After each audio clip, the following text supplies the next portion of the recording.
And now I'm excited to welcome our esteemed guest for tonight, Mary Agnes Welch. Mary Agnes is a pollster at Probe Research in Winnipeg. Before joining Probe, she spent 20 years as an award-winning reporter, mainly with the Winnipeg Free Press, covering politics and public policy. And we're very grateful to have Mary Agnes here to share her knowledge with us tonight. And once again, there will be a chance for questions after her presentation. So welcome, Mary Agnes.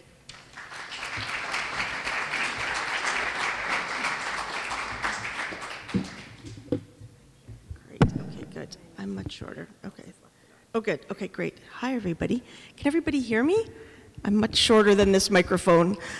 There, okay, wait, is that better? Okay, good. First of all, I just want to say thank you so much to the Lake Winnipeg Foundation for asking me to give a little bit of a talk this evening. I'm a big fan of the Lake Winnipeg Foundation and Alexis and Megan and everybody there. And I have such fondness for the sort of the science and advocacy that you folks do. And that dates back to my time as a reporter at the Free Press, where I did 1,000 stories about the N versus P debate, if anybody remembers that. And I think I misspelled phosphorus in the Free Press multiple times. I see some nods. Sorry about that. But I've been following your work and kind of the advocacy and the work on Lake Winnipeg and the Red River for a really long time, so I'm delighted to have a chance to talk to you. So I'm going to talk about two big things. First, kind of three big trends in Manitoba politics, and sort of how then you can think about the advocacy work you do especially. And I stupidly really focused this presentation a little bit on the Manitoba government, because right now I think the NDP government is fascinating, and the forces that are keeping it in power are really interesting, and some of the public opinion in the province is really interesting. But of course we have a civic election that I thought I would be obsessed with, but I am not, because so far it's pretty boring. But that doesn't mean you shouldn't advocate in a civic election. I just think the hill you have to climb to get environmental issues, conservation issues, climate change, water on the agenda in a civic election is a little tougher. But I'm going to try to kind of contort some of my thoughts a little bit as we go to also make them relevant to some of those city election issues. So just a warning, first part of this presentation is a little bit of a bummer. There's some things happening in the province, especially on the conservation and water and environment file that aren't maybe working in your favor, but I'll talk a little bit about ways you also can contort some of your messaging to kind of play up and leverage some of those public opinion trends. So let me see if this works. Great, okay. Three trends in Manitoba politics, especially in the city, but not even just the city. The first one is, all we care about is crime and homelessness. Every time we do a survey, we ask one question, the very first question: what's top of mind? What's keeping you up at night? What thing is, if you've taken any of our Probe Research surveys, we always ask this: what's the number one issue in your community? Crime, violence, vandalism, poverty, homelessness, the nexus between all of those things, mental health crises, cost of living up there. It is up there. It used to be infrastructure, healthcare. Those have dropped. Potholes and healthcare, those have even dropped down the list. What we're really talking about in Winnipeg and really all over Manitoba, this is 1,000 Manitobans, is this nexus between crime, encampments, those sorts of things, with a little bit of inflation thrown in there. Those of you who have read now all the way down to the bottom of those green bars will notice that the environment makes no appearance at all. And like, not climate change, not water, not the environment. And even though we are in this very weird time, and I'll talk a bit more about that in a minute, that's frankly not unusual. I even thought to myself, wait a minute, did nobody talk about climate change last September when we did our September omnibus survey after the wildfires, after a summer of smoke? They didn't. It made no appearance on that top list of issues even then. It did a little bit before COVID. You heard a bit more discussion of the environment and climate change pre-COVID, but really since then, kind of the like double whammy of COVID and Trump have knocked the environment and climate change off the agenda.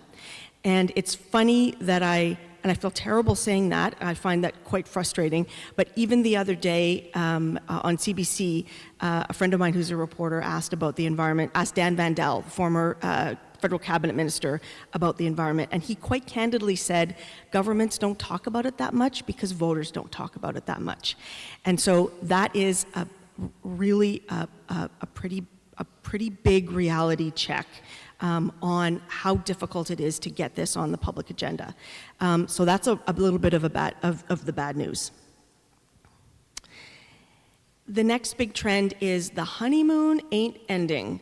It's getting bigger. This is like the longest honeymoon in Canadian provincial politics, in Manitoba, in any other province. We're almost 3 years in to an NDP government, and it's actually growing. And Wab Kinew and his NDP government are leading in almost, I'll show you the exception, almost every single demographic. People you never thought would vote NDP are now pretty comfortable, pretty in love with, maybe a range between comfortable, I begrudgingly accept that they're doing a good job, to in love with. We're all somewhere in that range. And so when we do surveys, even in Winnipeg, we often do what are called crosstabs. We'll put the Tory supporters in one column and the NDP supporters in the other column, and we'll see if they're different. The problem is there's no Tory supporters, especially in Winnipeg. This is not actually great, I don't think, for democracy. I think we probably should have a stronger opposition. But right now in the province, Wab Kinew has probably the most astounding amount of political capital of any politician in Canada. Maybe, I can't even think of another provincial. Yeah, better than Mark Carney. But yes, Mark Carney, and we'll talk a bit more about Mark Carney in a minute too, that's really the only, not even close, but the only sort of second runner-up is our growing affection for Mark Carney and comfort with Mark Carney. But Wab Kinew has this incredible amount of political capital, and he's using some of it, he's not using all of it. And I think on the one bit of good news is he does have this political capital to be able to maybe take some bolder steps on climate change. We're not seeing that. Take some bolder steps on water quality. Not sure we're seeing that either. Alexis, you tell me if I'm wrong. Chelsea, you tell me at that. If you get on, once you're on that committee, tell me if I'm wrong. But I don't see it as a citizen. But it also means he could. He does have this honeymoon that shows no real signs of ending, and that does give you an opportunity to leverage that a little bit. So that's another big trend that we're seeing. I should actually show you the graph that tells you this. This is, I think we've got, March 2026, this is updated. This is the incredibly stable and very honeymoony provincial voting intention graph that we update every quarter when we do this survey. And you can see this is province-wide, 55% of Manitobans would vote NDP. And the NDP is leading in rural Manitoba. In Winnipeg, that number is like 63%. It is an overwhelming level of public support and comfort for Wab Kinew. The last trend is this outlier, and we're seeing this across Canada. Young men are starting to lean a little bit to the right, and I'll give you a couple of examples of this in just a moment. And we're seeing this across all kinds of questions. Views on immigration, it's young men who are the outlier. We used to think it was old guys that were kind of more conservative. They're not. Old guys are, and it's actually incredible. I'll show you one graph that demonstrates this quite surprisingly. Old guys, they're comfortable with Mark Carney. They're getting more comfortable with LGBTQ rights. I'll show you that in a second. It's young men that are more and more drifting to the right. And this shouldn't be a surprise to us, because all we're talking about is the manosphere and sort of young men being perhaps kind of left out of civil society a little bit, the loneliness epidemic. But when you see some of the numbers that we see on kind of everyday questions, it's really increasingly stark. And I think those of us who care about maybe progressive issues used to think that the young people are going to save us. Actually, it's the young women that are going to save us, because the young men are maybe trending in a little bit more of a less progressive direction. We see that on immigration. We see that on climate change. Do you think climate change is a human-made phenomenon? Young men increasingly do not. We see that on measles vaccine, trust in government, all of these metrics that we measure, that those young men are the ones that really pop as outliers in data tables. And I'll show you a couple of examples. And these are just like some random examples that I can share with you. A lot of the work we do is proprietary, so I tried to pull as much public stuff as I could. This one technically isn't quite public yet. It's public next week, but that's okay. I'll show you this one first. So this is voting intention by gender and age. Yellow, orange is supposed to be NDP orange. You can see that young men 18 to 34, as well as those sort of, I'm 52, I like to think I'm still a bit young, 54 and under, that is the only cohort of Manitobans that are trending just a little bit towards the Tories. It's still pretty close, but you can see those older men, those 55 plus men, 38% of them support the NDP. So it's those younger guys that are really exploring voting Tory, voting for Poilievre, even federally. Women, that's actually a really great graph. Women overwhelmingly support the NDP of all ages, but those young women are overwhelmingly kind of trending towards the left. Here's another example of this. And this is I think this is my next slide. One little animation there. I've already said this.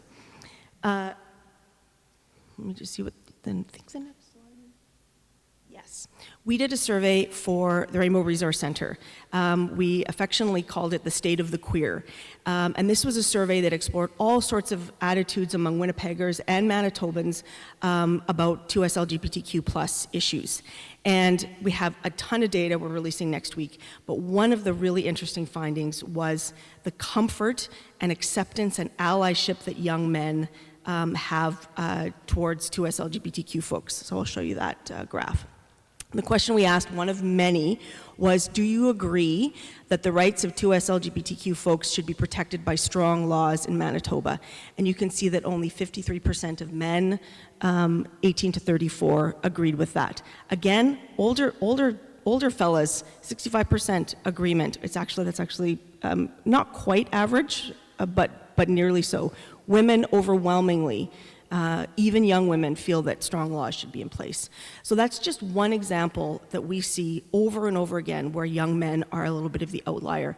And I think advocacy and sort of the political discourse needs to do a better job of reaching and talking to and communicating with that cohort, because they're a big cohort, they vote, and they are not being reached by a lot of the discussions that we're having in the public. So I want to talk quickly about three things that this means, what this might mean for advocacy, and a few kind of targets that you might think about as you're thinking about the next provincial election, what the NDP is thinking about as well, and where you might want to really target some of your efforts when you're thinking about the health of Lake Winnipeg. The first one is Women Decide. Women decided the last provincial election. Women don't realize the level of political power that they have. They don't always, when we ask women in public surveys, do you feel well enough informed to make a good decision? Are you confident in your vote? Do you feel like you're getting listened to by the politicians? They're much less likely to feel this way. Men are absolutely sure of their political power. Women less so. But women decided the last provincial election, and in my mind, definitely the last civic election as well. And I'll show you a couple graphs here. These aren't updated, but the truth of them holds. So this is my Men Are Boring graph, and it's only updated to 2023, where we can really start to see that slow resurgence of the NDP, and you can start to see how the men, the proportion of men that are planning to vote Tory is pretty stable. The men in this graph, except for that little jiggle in 2017, are pretty stable. They don't change a lot. This is a fairly boring graph. But then you look at the women, and it's kind of a mess. It's a spaghetti. And you can see how early women were to sort of embrace the NDP provincially, how early they were to set aside the Tories. And this is province-wide, it's not just Winnipeg. They caught this trend, they established this trend well before the 2023 election.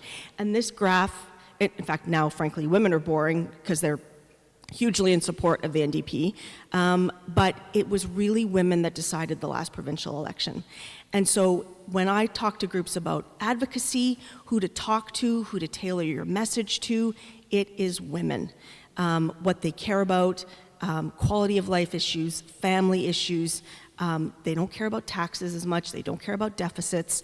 They actually are more likely to care about environmental issues.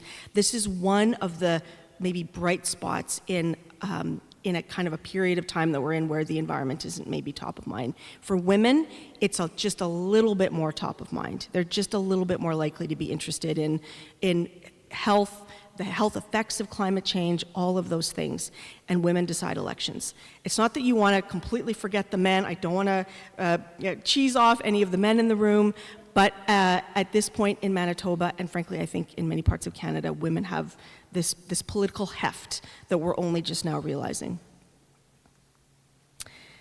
That also means, related I think to women, is focusing on suburban ridings in the next provincial election and in your advocacy efforts, and also a smattering of what I call rural-ish provincial ridings. And I'll show you what those are in a second. When I talk to friends who are within the NDP, they want to win more seats. We forget how close the last provincial election actually was in a lot of ridings. They want to win more seats. That's why they're talking about Spruce Woods. Who would have thought? That's why they're talking about Gimli, Selkirk. I'm jumping the gun. I'll get to those. They anticipate winning ridings that the NDP wouldn't normally win, and that offers you a sort of an opportunity. Not to be too blunt about it, but Wolseley doesn't matter. Wolseley's going to vote NDP no matter what. River Heights was kind of a swing, but they have a really good MLA, so that'll probably stay. Riverview doesn't matter.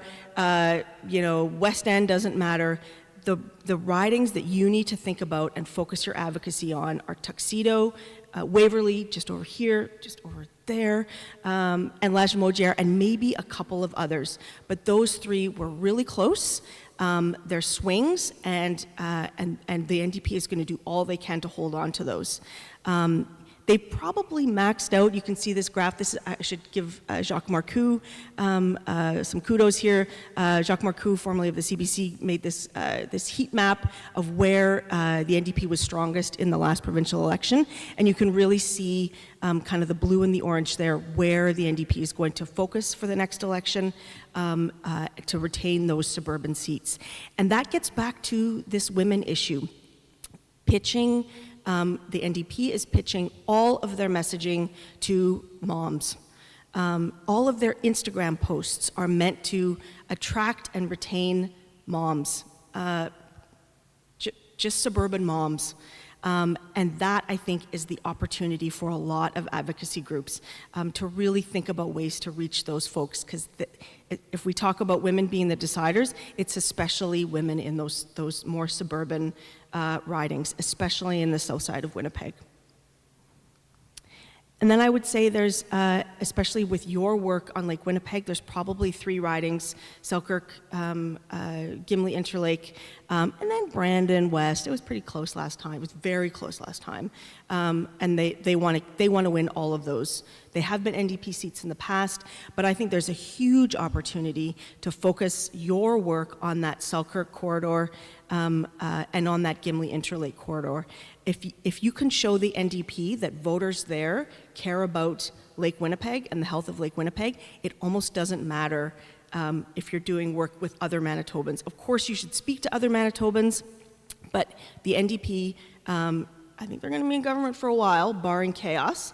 And so if you can activate voters in those ridings, show the provincial government that this is what those what those voters really care about, the health of Lake Winnipeg, you can get that a little bit higher up on their agenda. And so if you were to activate any groups in this province, I would actually suggest residents, cottagers in that region. And I know that's something you've already worked hard on, but those are the voters that the NDP is, like, they're watching every signal that those voters are giving them, because that's where they want to win in the next provincial election. One last thing, I've only got a couple more minutes here. I want to talk just briefly about what we've kind of stolen, and is a term called this precarity mindset. And this is a term that a national polling firm that we are quite good friends with, Advocacy, they've really done a lot of research into this idea of the precarity mindset. And this, I think, is also something that environmental groups, conservation groups can play on a little bit. And I'll show you 3 examples of kind of where this comes from in Manitoba specific, and then a little bit nationally. So the takeaway from these 4 numbers is everything's weird. Everything is unstable and uncomfortable and scary. 64% of Manitobans say that the US is no longer our ally. That was from a survey we did late last year, early this year, not long ago. That, if you'd have asked that, we wouldn't even have asked that question, a few years ago. We wouldn't even have asked that question in Trump's first presidency, but we asked it now. And it's surprising how many Manitobans do not feel like that relationship is now essentially over. 75% of Winnipeggers have never seen things as bad as they are now, whatever bad means to respondents, if that's crime and poverty, if it's inflation, if it's the state of our roads. There's this deep sense of like, oh God, are we gonna, actually, this is the precarity mindset. Are we gonna get through this the next few years in this post-COVID Trump era? And then the last one, 27% of Manitobans don't have enough to get by every month, and that number's going up as we see inflation going up. So there's this, and this is, I hope I'm not ending on a bit of a bummer here, but I probably am. There is this really significant sense of things aren't going well. And that brings us to this idea of scarcity versus precarity. For years, we worried about scarcity. We worried that we weren't going to have enough. The healthcare system wasn't working great for us. The economy, we're worried about, people being left out of the economy. We wanted solutions and resources and policy improvements, but now we're just worried as Canadians and as Manitobans that those systems just aren't going to be there for us at all. The things that we relied on are in jeopardy. Our relationships globally, our economy, our climate change, whether we think of that or not, this idea of floods and wildfires every summer, that the systems themselves just aren't going to hold. And I think as negative as that sounds, that actually also does present an opportunity to focus on and leverage the things that we hold dear. And in Manitoba, that is, among many other things, Lake Winnipeg. And the summers that we have there, and the quality of our water and our pristine environment. Churchill maybe is going to be a whole other debate, but I think there's a lot of value in messaging that pushes back or plays on this idea of things are not great across the globe, but in Manitoba we have this resource that is precious and pristine, and that it's not gone yet, it's still here, and we need to protect it. And so I don't know how long this precarity mindset is going to exist. It is why we voted for Mark Carney. Stability, kind of old school Laurentian, the classic Canadian politician, rather than somebody that was kind of new and untested. We voted for stability, and I think there's an opportunity to position some messaging around, in conservation, around the value that we place on what we have and protecting it a little bit and being more active in protecting it. So I'll leave it there. I don't think I even made 2 minutes. Perfect. Good. Carl says 2 minutes. I'll leave it there, and I kind of threw a lot of data at you, and I'm glad to answer any questions. And I'm also very glad to know if you think this is on the right track, or if you're feeling or seeing something different in your own communities.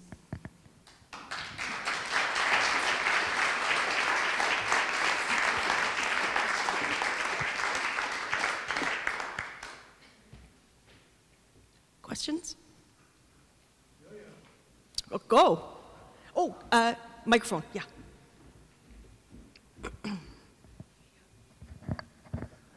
You'll like me, first of all. I'm going to tell you I like answering surveys. Thank you.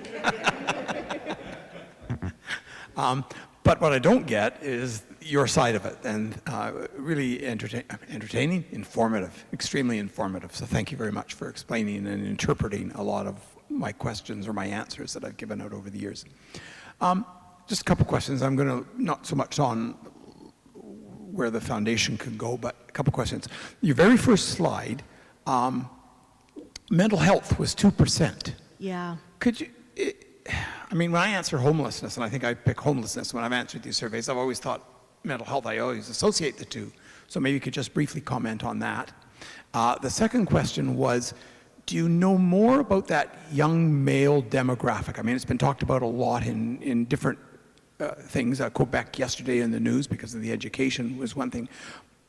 But do you have a little more background as to why that may be happening? Why with young males? So those are my two questions. Yeah, and so I will say, when we code those open-ended responses, we are using people's kind of specific words. And so I do tend to want to kind of cluster even these. I think mental health probably also belongs in the kind of the homelessness, crisis, addictions line there, but we don't want to assume that that's what people meant. They might have meant children anxiety, that sort of thing.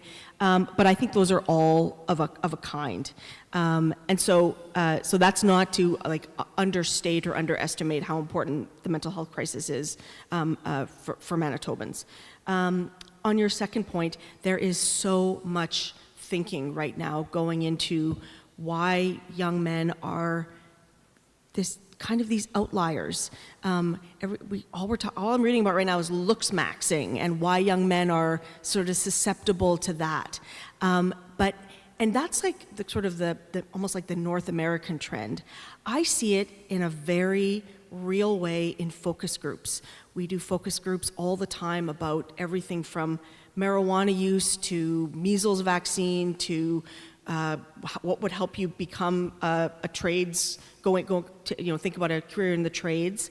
And young men they're not reading, they're not even getting served things online from reputable news sources. That's part of it. They feel extremely left out of the woke DEI conversation. It's a personal attack. They don't have the opportunities that they used to have. There is a whole host of things we hear. They don't trust the government. They don't trust Dr. Rusin. They don't trust anything except what they read on the internet. And please keep in mind, I'm making a massive generalization about young men. There's a great many that don't fall into that category. But the breadth of that problem and reaching those folks is really significant. You mentioned the thing about schools, young boys and young men falling behind in school. It's another really good example. And the thing I've said in other presentations like this is we gotta start thinking, we gotta be curious about why that is and start trying to reach back out to those folks and not just kind of write them off, because some of the things that we hear are pretty scary, I think. And I say that, I'm trying not to place any kind of my own political bias on that, but the things that, they very much are on the sort of outside of things. Yeah, that didn't totally answer your questions. That's like, we could do a university lecture about this, but yeah. You don't know yet. We don't know yet. That's actually, you're right, exactly right. We don't quite know yet. Yeah, we see these things, but we don't know why. Yeah. Thank you.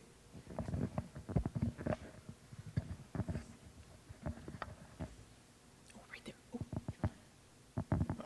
Alexis might have to answer this question, but I was wondering if there's any relation between younger men moving to the right and the Lake Winnipeg Foundation bringing on 6 women and 0 young men. Do you want to weigh in on that? And I'm not speaking on behalf of the young men.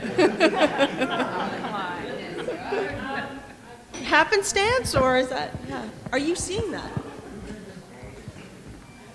There's a trend in biological sciences, I think, in university where the classes are predominantly women.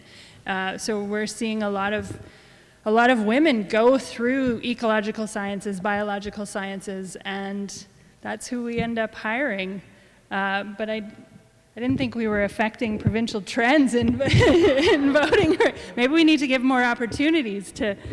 Yeah, I do think it starts probably, as Kevin was saying, in the schools, right? And so if the opportunities aren't perceived to be there, they're not pursued, then more and more women are pursuing university degrees and ending up in the field that we're hiring from.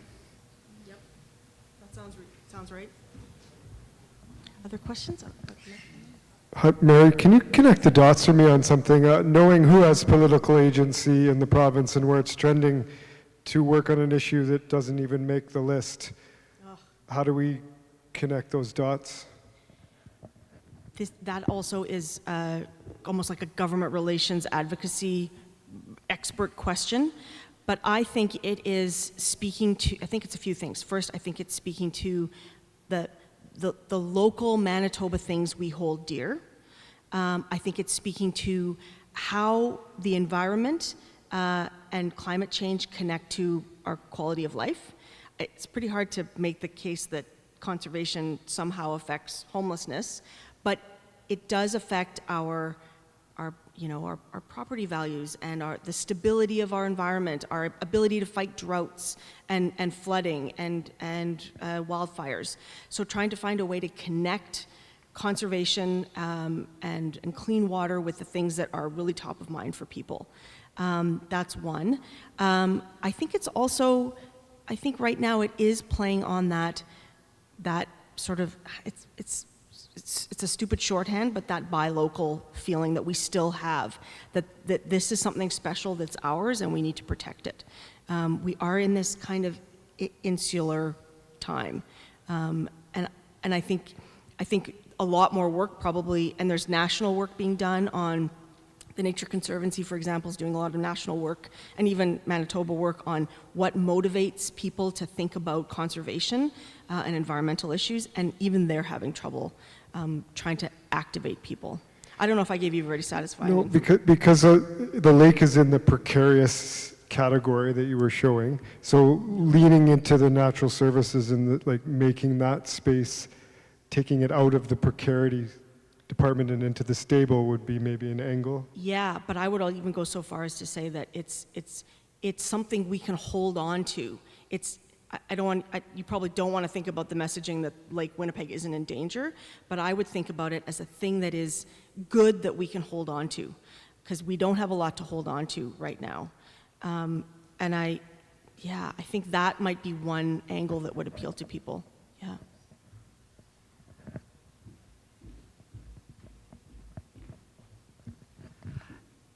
I just read into this a little bit differently. Like, the question is your most important issue, right? Yep. Like, you're asking for one. That's how the survey works? Well, actually, those are the top. We code more than one.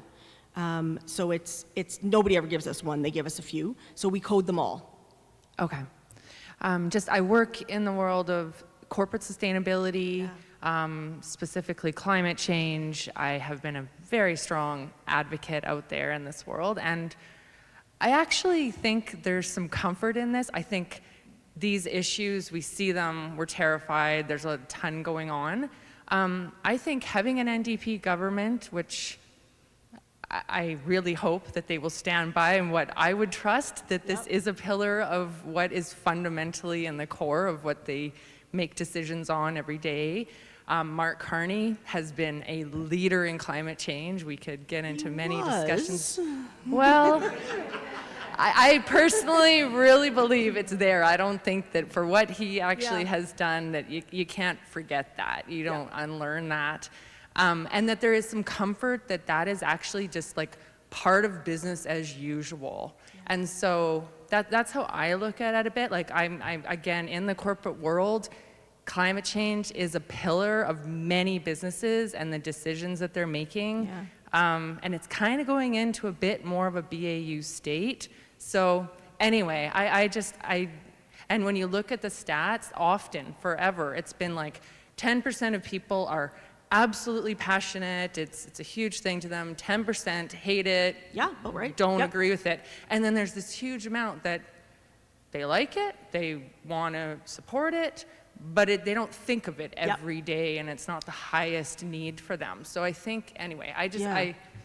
I think that is a very hopeful way of looking at it, which I'm equally as hopeful. The one thing I would note is Angus Reid had a really interesting poll out in the last couple of days, and it's a question they've asked 1,000 times. What's more important to you, growing the economy or protecting the environment? It's a better question than that, but that's basically the question. And for years it was kind of 50-50.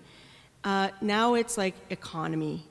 And I was joking with a friend today, like, we want just a little bit of pipeline, just a little bit of pipeline, please. Just some pipeline, just a little.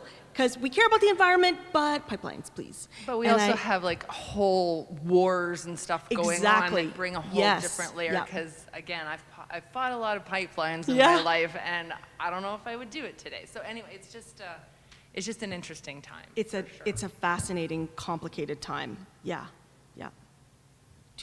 One more question? You tell me, Carl. Yeah. Okay.